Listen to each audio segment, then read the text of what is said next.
Guys, here we've got a Vauxhall Corsa with a problem with the brakes.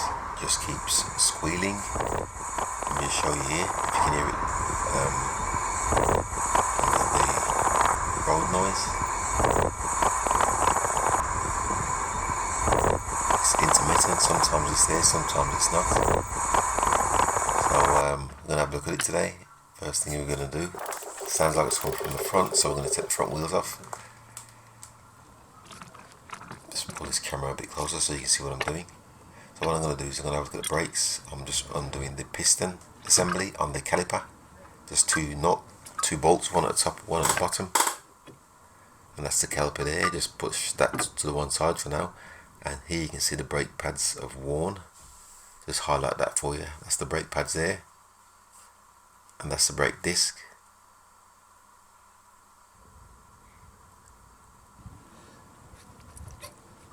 And I'll just remove the pads and show you.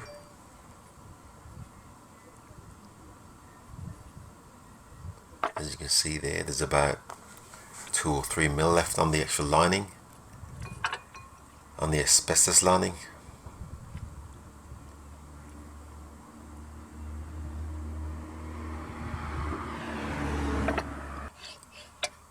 So what I'm going to do, as you can see here, I'm undoing the sliding caliper. It's just 2 bolts, 17 mil head. Just going to undo that.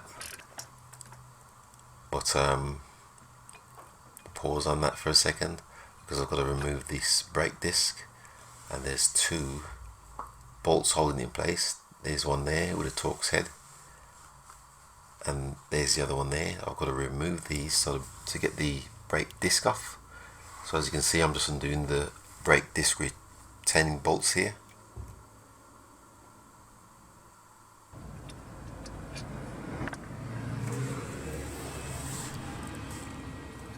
And I've removed the caliper. That's the sliding caliper there. Just put that away for a minute and I'll take the brake disc off. There it is here. As you can see here, there's a bit of a lip there where it's worn away, and that was probably rubbing on the outer side of the brake pads. I bought a new set of brake pads and discs. And that's the disc there. The discs come in a bag or paper bag, and they're greased or oiled to prevent them from rusting on the shelf. So this will have to be removed. So here you can see me using some degreaser, and I'm just going to clean the face of the disc where the pads make contact. And now that's done, I'm just going to fit the new disc. And I've got the disc retaining bolt. I'm just going to put that in. I usually put a bit of copper grease on the end of it just so it comes off next time.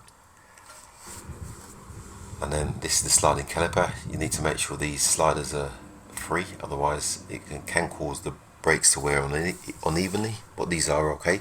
So I've just refitted the sliding caliper, just tightening it up here.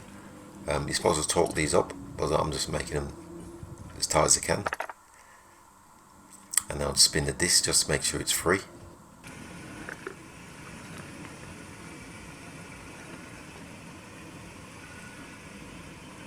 And here are the new brake pads. I'll just show you old and new here. Just freeze frame that, show you the old and the new brake pads. And I'm just fitting the new brake pads in. They just slot in to the sliding caliper. And I'll just put the outer one on and just give you a close-up view. There you go.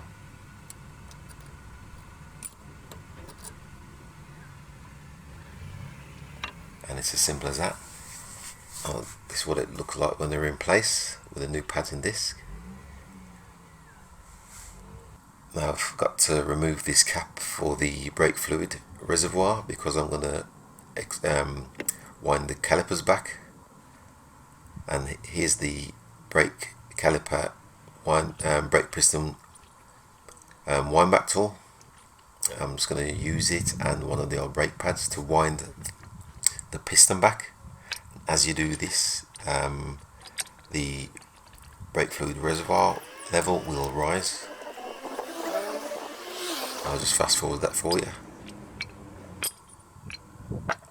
and there you can see the gap.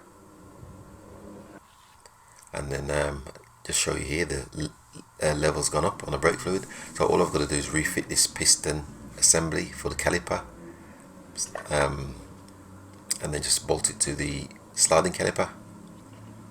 2 bolts, as I said before, one on the top, one on the bottom.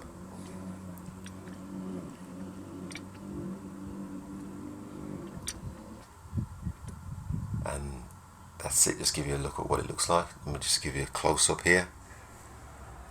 That's the brake pads and discs fitted, and just show you around here. All the bolts sort of put back together, put a bit of copper grease around them so that they come off easy next time. There's no brake pad wear indicator on these, so just put the wheel back on.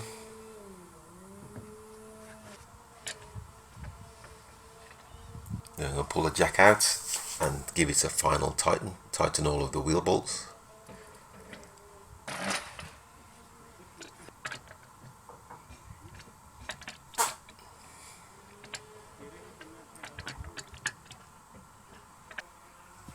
And that's done. I've got to do exactly the same now on this side. Change the discs and pads on this side also. And now that I've got that done, all I've got to do now is press the brake pads a few times, the brake pedal, sorry, just to make sure the brake pads are seating right up against the brake disc. And then once that's done, just put this brake fluid reservoir cap back on. And that's pretty much done. Just going to take it for a test run, see how it goes. And as you can probably hear here, just road noise, no squealing. Thanks for watching once again, and please subscribe.